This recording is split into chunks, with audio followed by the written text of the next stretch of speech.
I drove for 9 long hours with a cardboard box sitting beside me on the passenger seat, buckled in like it mattered as much as a person. Inside that box were pieces of my family's history. My mother's pearl necklace, my grandmother's handwritten recipe cards tied with a faded ribbon, a silver bracelet that had survived 2 generations of marriages and funerals.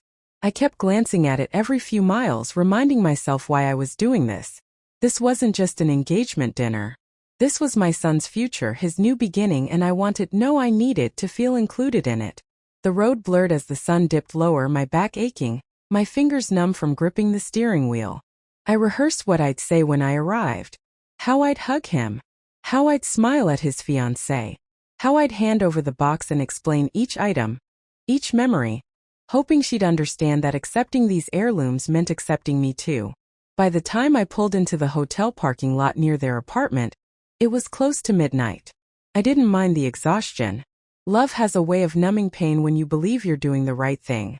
I checked my phone, no missed calls, no messages.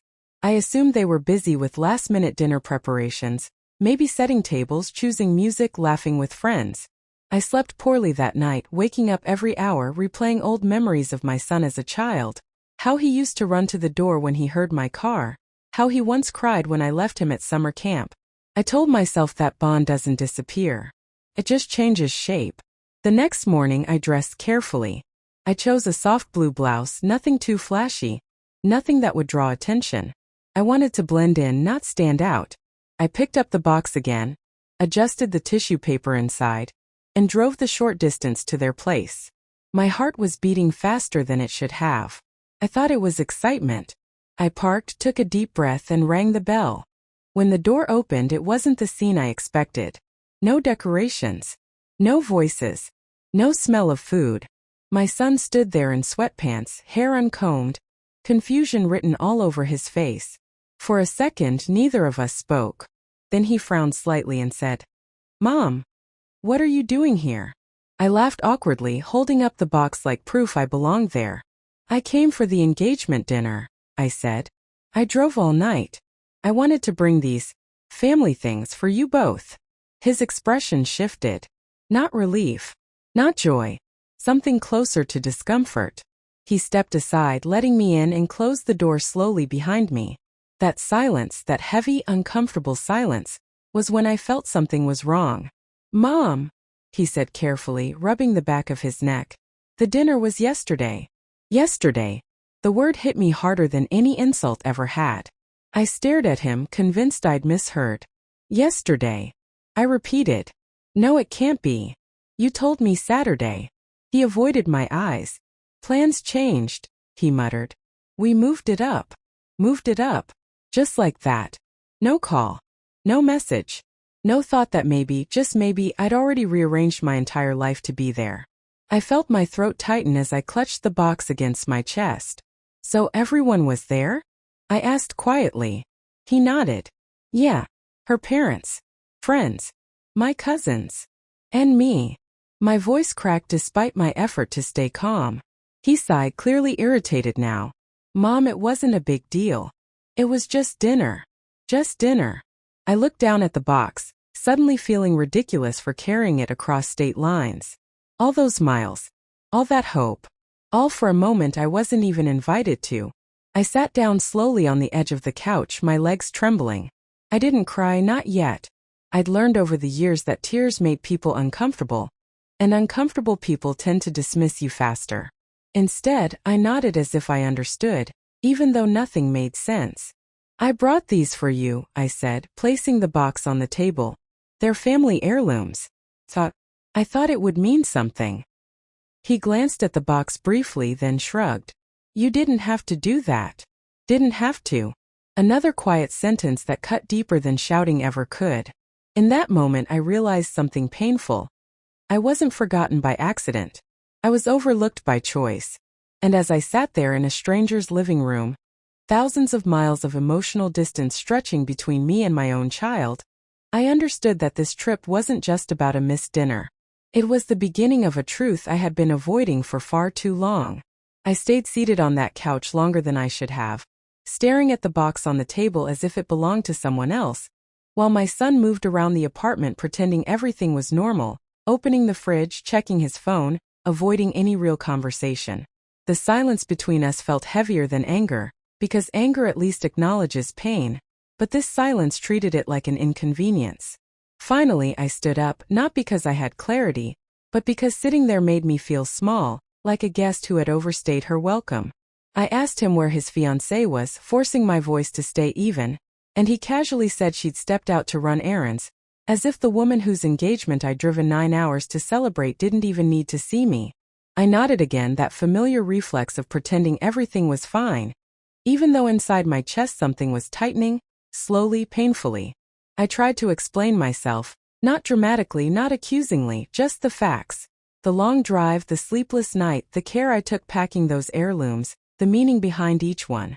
I told him how my mother had once said these objects weren't valuable because of what they were worth, but because of what they survived.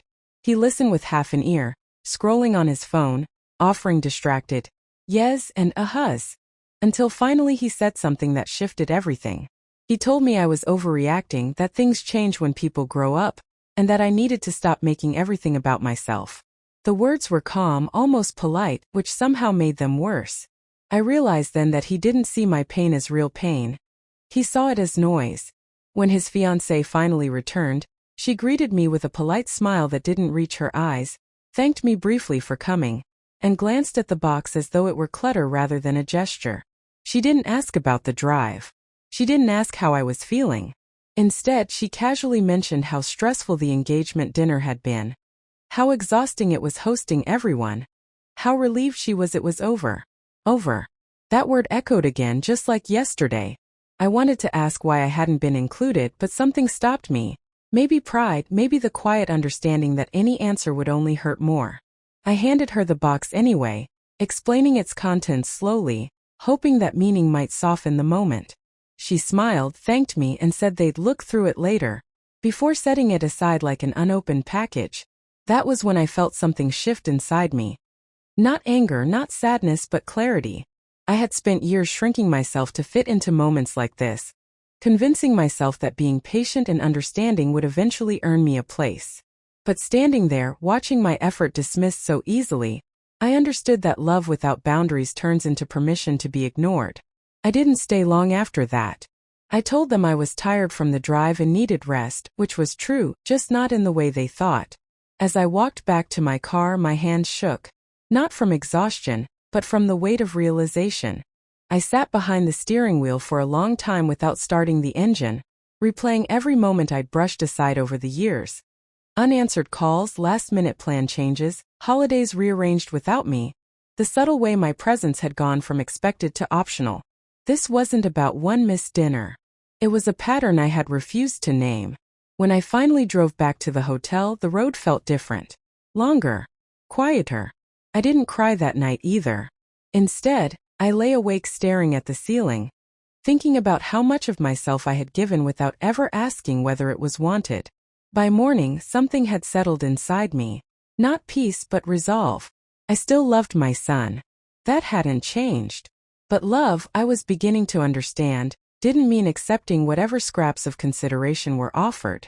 As the sun rose through the thin hotel curtains, I knew this trip would mark a turning point, whether my son realized it or not, because for the first time, I was ready to stop chasing a place in a life that kept quietly closing its doors on me. The next morning, I woke before my alarm, not because I was refreshed, but because my mind refused to rest, replaying every detail of the previous day with painful clarity, and as I lay there listening to the distant hum of traffic outside the hotel window, I realized something uncomfortable yet undeniable.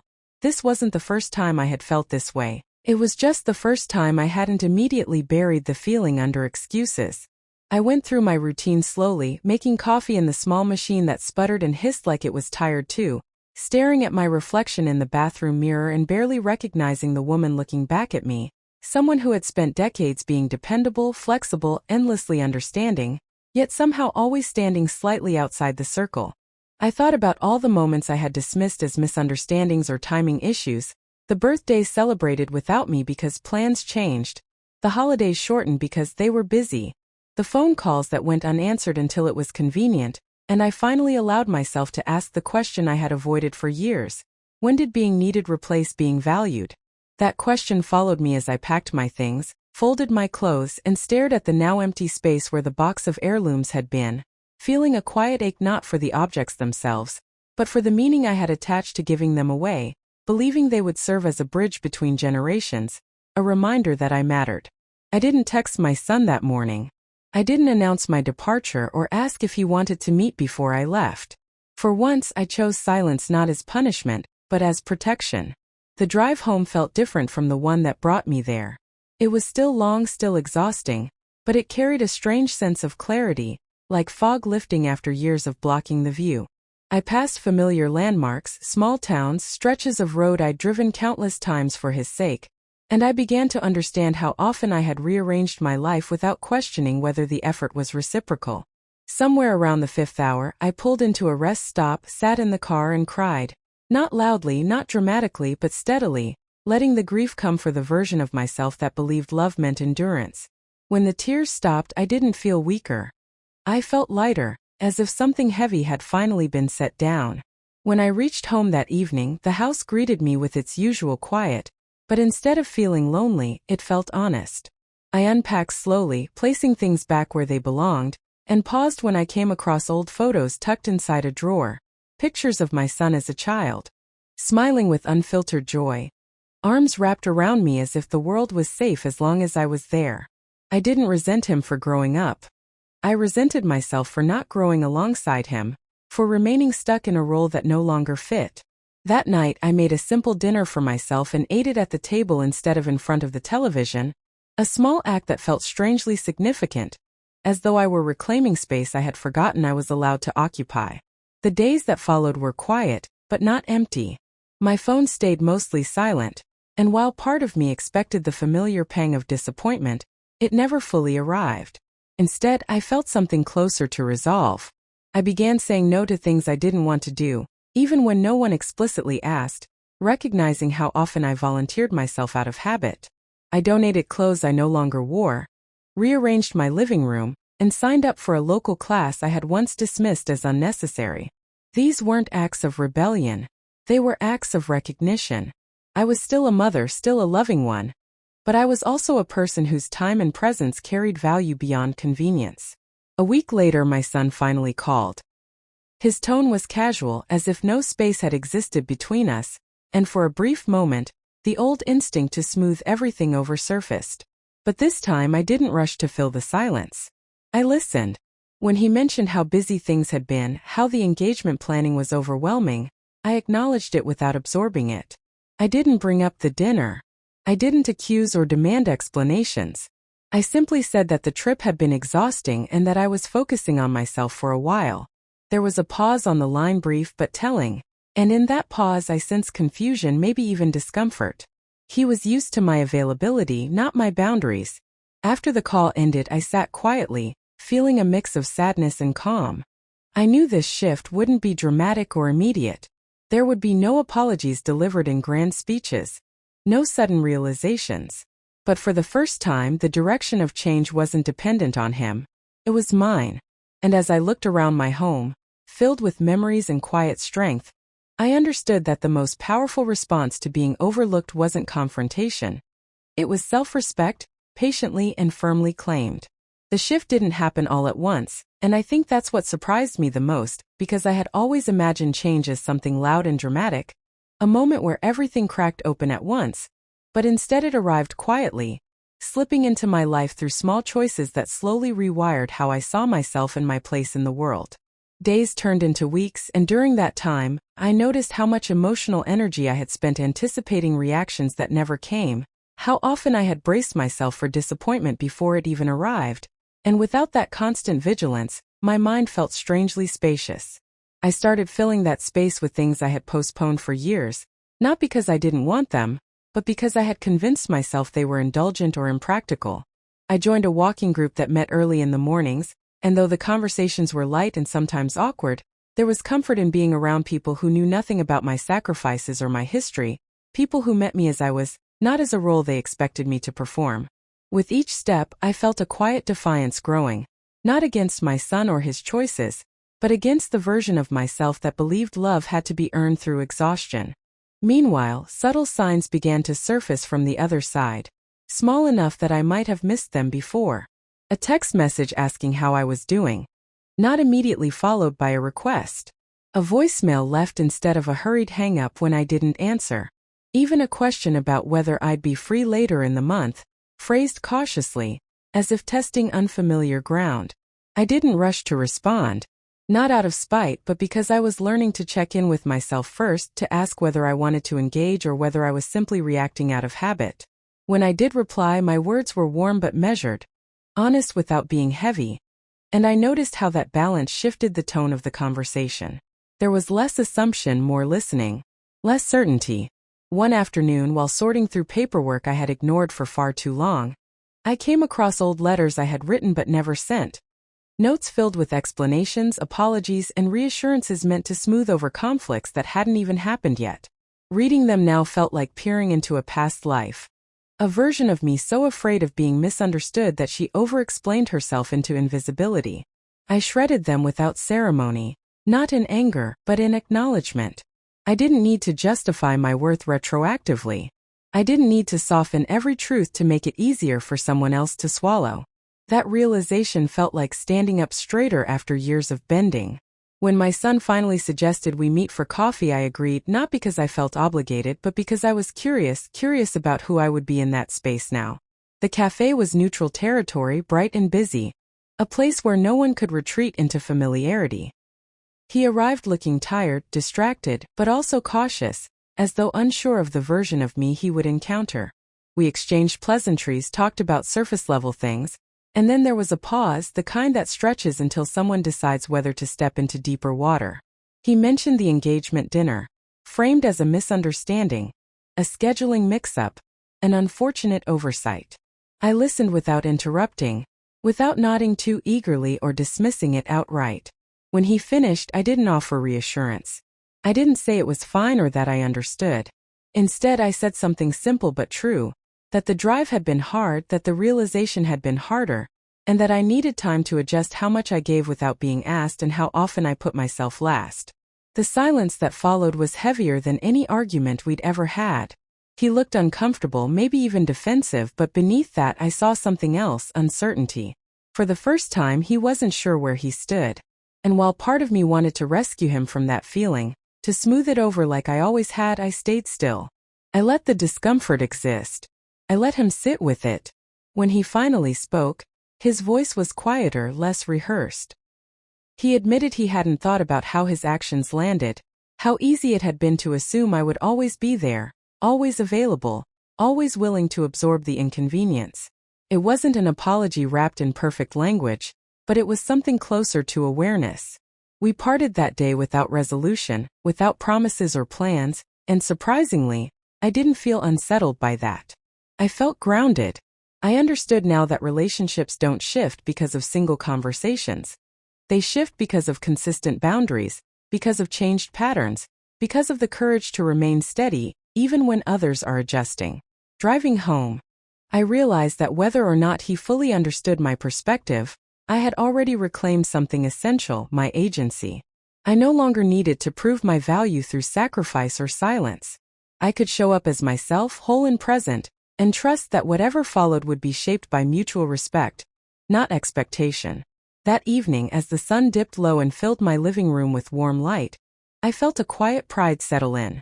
Not the loud kind that demands recognition, but the steady kind that comes from alignment, from finally living in a way that honors both love and self-respect. And for the first time in a long while, I wasn't waiting for the next disappointment to arrive.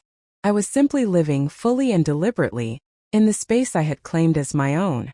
What followed in the weeks after that meeting was not the dramatic reconciliation people expect in stories like this, but something quieter, more complex, and in many ways more honest. Life did not suddenly rearrange itself to reward my newfound boundaries, and no one showed up at my door with flowers and apologies, yet there was a subtle shift in how I moved through my days, a growing sense that I was no longer orbiting around other people's needs. I stopped checking my phone compulsively, stopped rereading messages to decode tone, stopped rearranging my schedule on the assumption that someone else's plans mattered more than mine. Instead, I began to build a rhythm that belonged to me, Mornings that started without urgency, afternoons spent tending to small projects I had long postponed, evenings that felt full even in their quiet. And strangely enough, it was in this steadiness that old patterns began to surface from others, as if my stillness highlighted their expectations.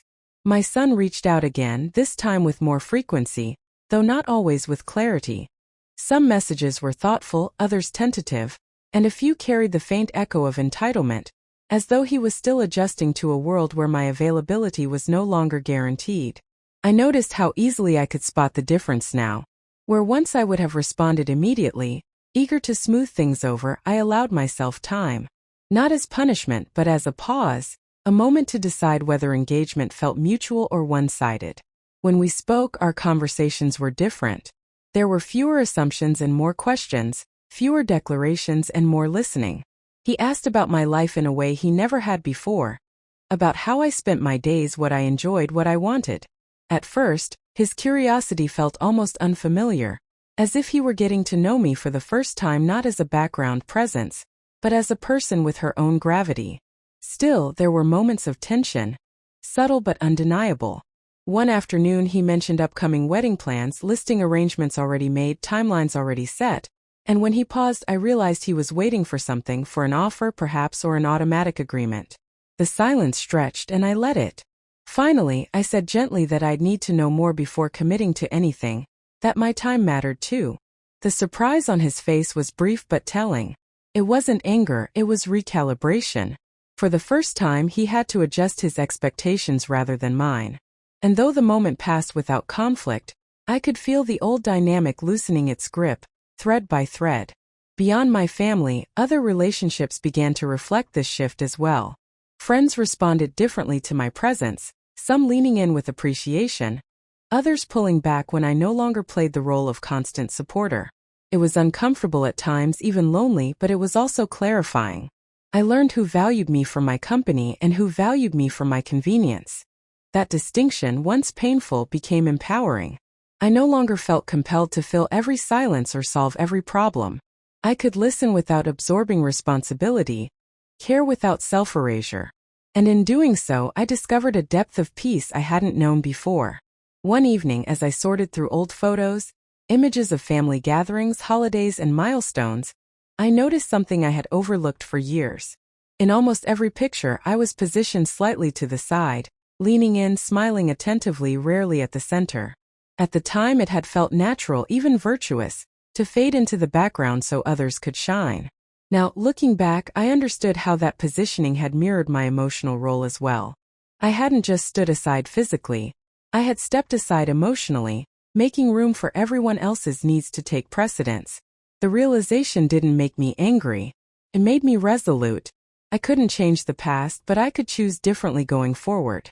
When my son eventually acknowledged this shift, really acknowledged it, it came unexpectedly during a conversation that had nothing to do with conflict.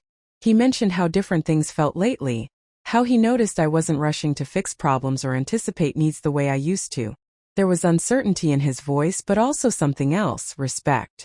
He said he was learning to think before assuming, to ask rather than expect. It wasn't framed as gratitude or apology, but it didn't need to be. Growth rarely announces itself with fanfare. Sometimes it simply shows up in quieter, more thoughtful behavior. I realized then that my journey wasn't about teaching anyone a lesson or proving a point. It was about reclaiming my sense of self after years of dilution. It was about understanding that love rooted in obligation eventually fractures, while love rooted in choice has room to breathe. As I settled into that understanding, the ache I once carried softened, replaced by something steadier and more sustainable. I didn't need validation to confirm my worth. I didn't need acknowledgement to justify my boundaries. I simply needed to keep showing up as myself, consistently and without apology. By the end of that season, the drive that once symbolized disappointment had transformed in my memory. It was no longer just a story of being overlooked. It was the moment everything began to realign. It marked the point where I stopped measuring my value by how much I gave and started measuring it by how well I lived. And though the path ahead remained uncertain, I walked it with a confidence I hadn't known before, trusting that whatever relationships endured would do so not because I diminished myself, but because I finally stood whole. As the wedding date grew closer, I became aware of an unspoken tension hovering over every interaction, like a fragile glass ornament that no one wanted to touch but everyone noticed.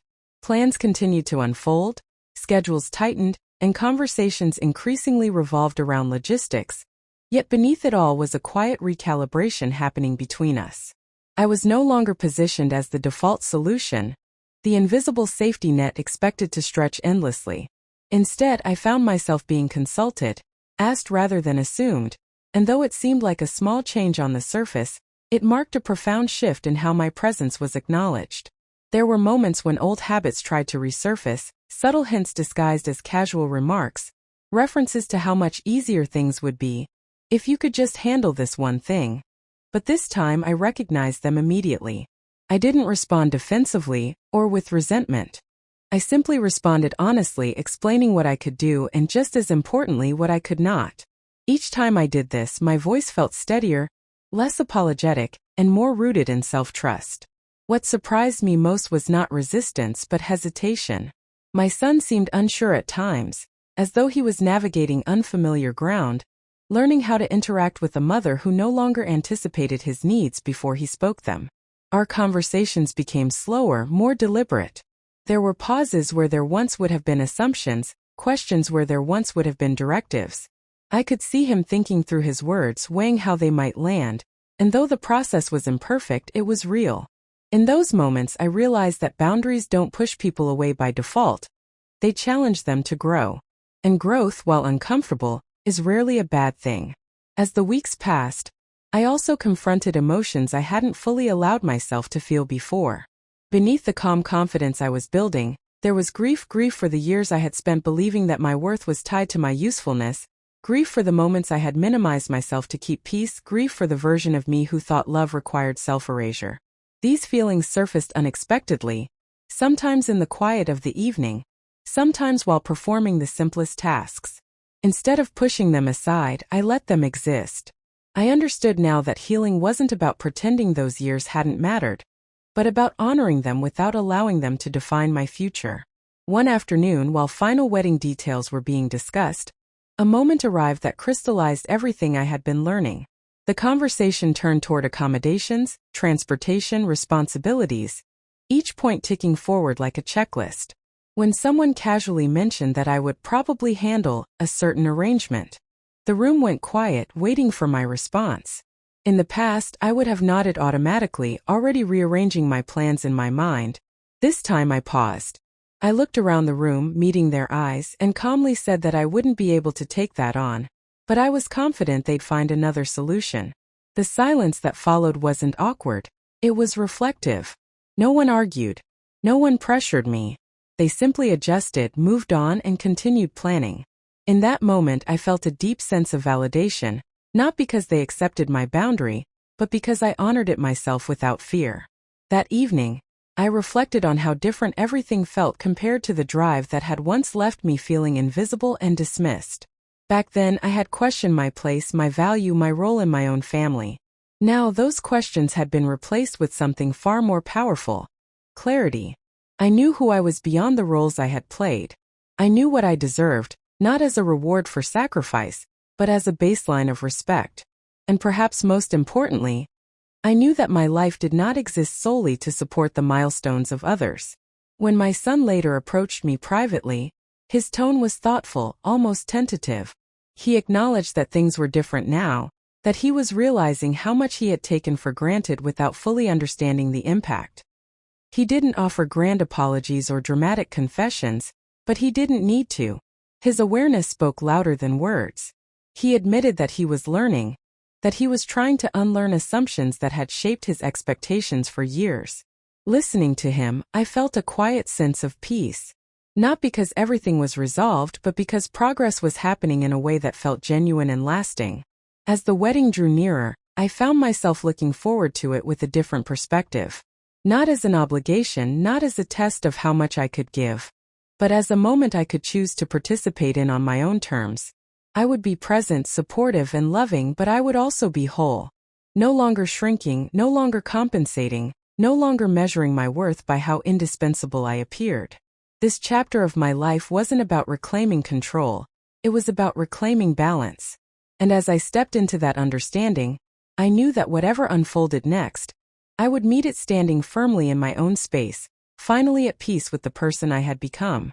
The day of the engagement dinner arrived with a strange mix of anticipation and quiet resolve.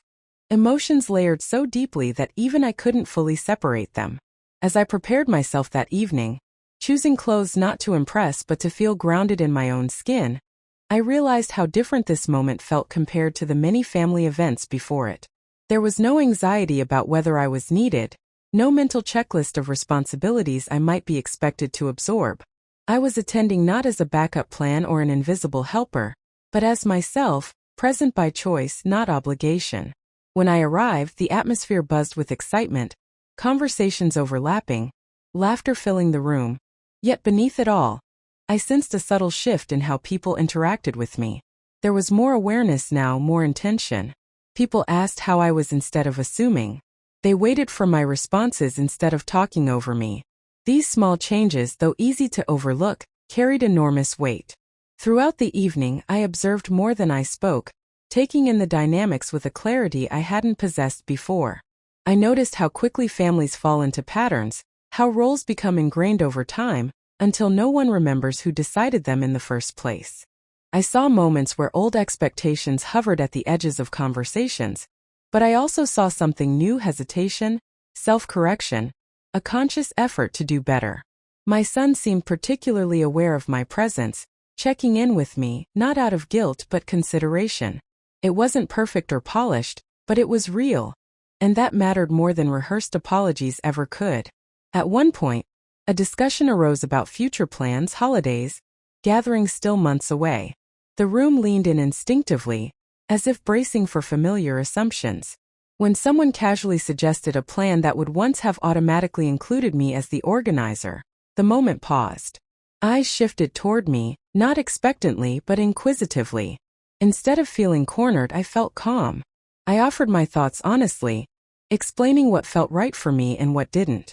There was no tension in my voice, no need to justify myself beyond simple truth. To my surprise, the conversation flowed forward without resistance. Plans adapted. Alternatives were suggested. Life moved on. That simple exchange carried more healing than years of silent endurance ever had. Later that night, as the evening softened and people began to leave, my son asked if we could talk privately. His voice carried a weight I recognized: reflection, not defensiveness. We stepped aside, the noise of the gathering fading into the background, and for the first time in a long while, we spoke not as parent and child locked in old roles, but as two adults navigating change. He admitted that he hadn't realized how often he had leaned on assumptions instead of communication, how easily love had blurred into expectation. He spoke about the pressure he felt to manage his own growing family, how he had unconsciously passed that pressure on to me without ever asking if I was willing or able to carry it. I listened without interrupting, not because I felt obligated to comfort him, but because I genuinely wanted to understand. When it was my turn to speak, I chose honesty without accusation. I told him how it felt to drive hours carrying pieces of family history only to feel forgotten, how moments like that accumulate quietly until they begin to shape how you see yourself. I explained that my boundaries weren't walls meant to shut him out, but doors that required knocking, an invitation to mutual respect rather than silent sacrifice. He didn't argue. He didn't deflect.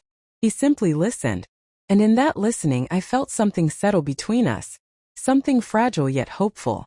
As the night came to an end, I left with a sense of closure I hadn't anticipated. Not because everything had been resolved neatly, but because I had finally shown up fully as myself and been received as such. The drive home felt different from the one that had once been filled with doubt and hurt. This time the road felt open, expansive, no longer carrying the weight of unspoken resentment. I reflected on how easily people assume that change requires dramatic confrontations or ultimatums, when often it begins with something far quieter: self-awareness, a single boundary honored, a moment of truth spoken calmly instead of swallowed.